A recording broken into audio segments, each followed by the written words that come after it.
importing their Wahhabi brand of Islam so that we can go beat the Soviet Union. And Bismillahirrahmanirrahim və bihi nəsta'in və huvəl muvaffiqu vəl mu'in. Keçən dərsimizdə İbn Teymiyyenin barəsində danışdıq.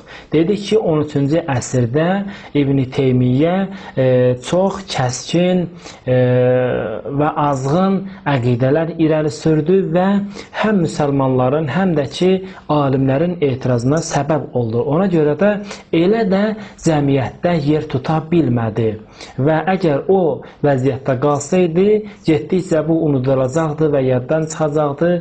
Digər kiçik məzhəblər ki, tarixdə yaranırlar və aradan gediblər, bu da o cürə aradan gedəcəkdi. Amma bu məzhəbi yenidən dirildən bir şəxs meydana çıxdı. Muhammed İbni Abdülvahhab.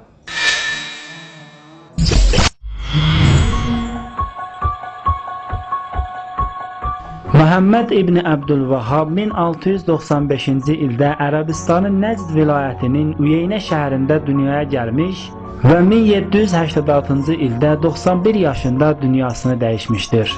Atası Həmbəli məzhəbli alim və Nəcd vilayətinin qazisi idi. Elə uşaqlıqdan bəzi qayda qanunları və adət ənənələri qəbul etməmiş, bunları yenilik adlandıraraq inkar etmişdir. İlkin təhsilini Üyeynədə aldıqdan sonra Mədinə, Bəsrə, Zübeyr, Əhsa və Hüreymilə kimi şəhərlərə səfər etmişdir. Muhammed İbni Abdülvahhab Bəsrədə olduğu müddətdə də öz əqidələrini və kəskin əqidələrini irəli sürür və bəyan eləyirdi. Amma Bəsrə cəmaatı onu Bəsrədən qovub çıxardırlar və o öz təbliğatını davam etdirə bilmir. Muhammed İbni Abdülvahhab Mədinədə olduğu müddətdə cəmaatı qəbirləri ziyarət etməkdən çəkindirir və təvəssülün haram olduğunu deyirdi. 1719-cu ildə atası Abdülvahhab da Hüreymiləyə gəlmiş və birlikdə yaşamışlar. O Hüreymiləyə özü üçün tərəfdar toplayır, amma müxalifləri də az olmur. 1733-cü ildə Muhammed İbni Abdülvahhabın atası ölür və atası öləndən sonra bu daha da cürət eləyir, daha da kəskin əqidələri və azğın əqidələri insanlara çatdırmağa və öz ona tabi olanlarla birgə bu yolda mübarizə aparmağa. Ona görə də onun üçün hazırlanmış qətl planından xəbərdar olur və bir daha Üyeynə şəhərinə qayıtmalı olur. Bu dövrdə Muhammed İbni Abdülvahhabın tərəfdarlarına Vəhhabi adı verilmişdir. Üyeynə şəhərinin hakimi Osman İbni Həmd idi. Osman İbni Həmd Muhammed İbni Abdülvahhabı çox təmtəraqla qarşıladı, qabağına çıxdı və bunların arasında razılaşma oldu ki, bu təbliğat geniş şəkildə yayılsın və nəticədə Nəcd şəhərini onlar ələ keçirsinlər və Osman İbni Həmdin bu demək hakimiyyətinin əhatə dairəsi genişlənsin. Muhammed İbni Abdülvahhab Osman İbni Həmdlə birlikdə bu, belə deyək də, əmr biməruf və nəhyəz münkər işlərini başladılar. İnsanları kəskin şəkildə o azğın əqidələrə dəvət edirlər, zorla, güclə onları dəvət edirlər öz əqidələrinə tərəf.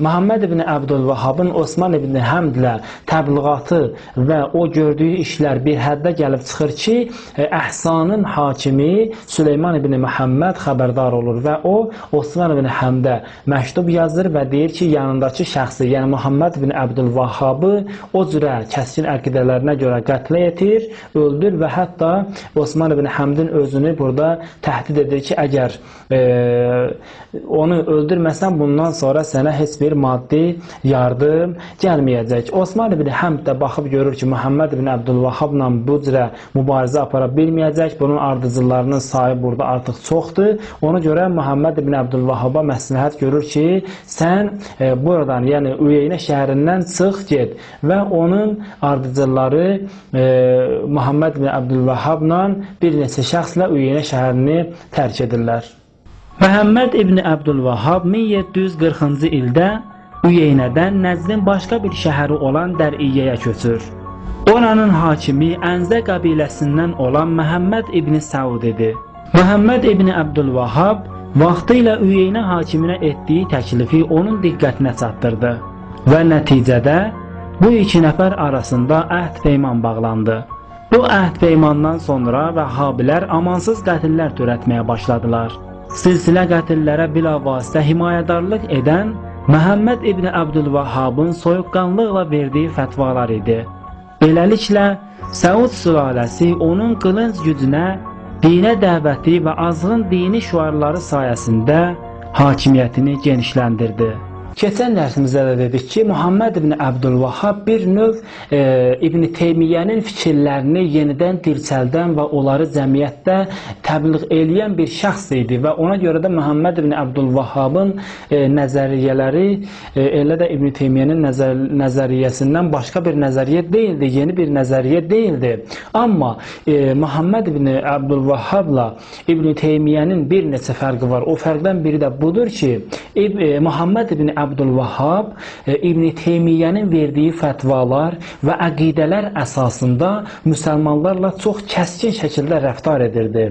Müsəlmanların qanını tökürdü, onların mallarını əlindən alırdı və hər bir şəxsi kafiri hərbi hesab edirdi. Yəni, elə bil ki, müsəlmanların əleyhinə silah çəkmiş bir kafir kimi hesab edir və onları qətlə yetirirdi. Ona görə də bütün İslami abidələri aradan aparırdılar və müsəlmanları qətlə yetirirdilər. Muhammed ibn Əbdülvahhabın əqidələri İbn Teymiyyənin əqidələri ilə üst-üstə düşsə də, Muhammed ibn Əbdülvahhabın otu, alovu İbn Teymiyyədən daha da artıq idi. Ona görə də indi onun əqidələrindən bir neçə nümunə sizə deyirik. Şafii alimlərindən olan Zeyni Dəhlan Əd-Durarus Səniyyə Firrədd Ələl Vəhhabiyyəti kitabında 28-ci səhifəsində deyir ki, Kanə Muhammed ibn Əbdülvahhab yənha ənis-səlati ələl-nəbi. Muhammed ibn Əbdülvahhab Peyğəmbərə salavat zikr eləməkdən nəhy edirdi, çəkindirirdi insanları və yətəəzzə min simaiha və onu eşidəndə çox narahat olurdu və yənha ənil ityani biha leylətəl cüm'ati və cümə axşamında o salavat zikr eləməkdən nəhy eləyirdi. Çox kərahətlə yanaşırdı buna. Və anil cəhri biha aləl mənabiri. Minbərdə ucadan salavat zikr eləməkdən nəhy edirdi. Və yu'di mən yef'alu zalikə və yuaqibuhu əşəddəl iqab. Hər şəxs bu işi görürdüsə, gəlib Peyğəmbərə salavat deyirdisə, minbərdə cümə axşamında Peyğəmbərə salavat zikr eləyirdisə, Muhammed ibn Əbdülvahhab onu çox çətin, şiddətli əzabla tənbih edirdi, əzab edirdi. Hətta ənəhu qətələ rəculən əma kanə müəzzinən salihən zətə savtin həsənin. Hətta deyir ki, Muhammed ibn Əbdülvahhab bir kör kişini öldürdü. Bu kör kişi müəzzin idi, əzan verirdi. Özü salih bir insan idi. Zətə savtin həsənin, gözəl səsi var idi. Nəhahu ənis-səlati ələn-nəbi fil minarəti. Minarədə azan deyəndə Peyğəmbərə salavat deyirdi. Muhammed ibn Əbdülvahhab bunun bu salavatından nəhy elədi. Bə'dəl əzan, azandan sonra salavat deyirdi. Nəhy elədi, fələm yəntəhi. Ancaq bu əl çəkmədi salavatdan və Muhammed ibn Əbdülvahhab onu qətlə yetirdi o salavatına görə. Fəəmərə bi qətlihi fəqutilə. Onun qətlinə, ölümünə fərman verdi və onu öldürdülər. Həmin kör kişini qətlə yetirdilər, öldürdülər. Sümmə qalə, bu sözə diqqət eləyin. Görün nə qədər Peyğəmbərə cəsarət eləyib, Peyğəmbərə hörmətsizlik eləyir. Sümmə qalə, dedi ki, innər rubabətə fi beytil xatiəti, yəni zaniyyəti, əqəllu ithmən mimmən yunadi bis salati ələn-nəbi fil mənabir. Əstəğfirullah. Bunu necə tərcümə eləyim? Bu, görün nə qədər cəsarət eləyir Peyğəmbərə. Dedi ki, o zina evində, zina halında olan qadının günahı Peyğəmbərə salavat deməkdən azdır. Yəni bir qadın ki gedir zina eləyir. Bunun günahı o Peyğəmbərə salavat zikr eləyəndən azdır. Yəni o deməkdir ki, Peyğəmbərə salavat zikr eləmək o zinakar qadının işindən çox pis bir işdir. Əstəğfirullah Rəbbi və ətubu iləyh. Həmçinin həmin kitabda səhifə 27-də yazır ki, Dər'iyyə şəhərində cümə günündə məsciddə xutbə oxuyurdu və yəqul deyirdi ki, və yəqulu fi kulli xutbətin, hər bir xutbədə deyirdi ki, və mən təvəssələ bin nəbiyyi fəqət kəfər. Hər şəxs Peyğəmbərə təvəssül edərsə, o şəxs kafirdir. Həmçinin o kitabda səhifə 29-da deyir ki, Əsaya habihi xeyrun min Muhammed. Muhammed ibn Abdülvahhab deyirdi ki, mənim bu əsam öz çəliyini, əsasını əlində tuturdu. Deyirdi ki, bu Muhammeddən xeyirlidir, daha da mənfəətlidir. Li'annaha yentəfi'u biha fi qatlil hayyəti və nəhvəha. Çünki Muhammed ibn Abdülvahhab bu demək, əsa ilə faydalanır. Bu əsanın ona faydası var. Və Muhammedu qəd matə, Muhammedun qəd matə. Muhammed isə sallallahu aleyhi və səlləm nədir? Artıq ölübdür. Və ləm yəbqa fihi nəf'un əslən. Onun heç bir xeyri, mənfəəti yoxdur. Görün, eyni ilə Mərvanın dediyi sözdür bu.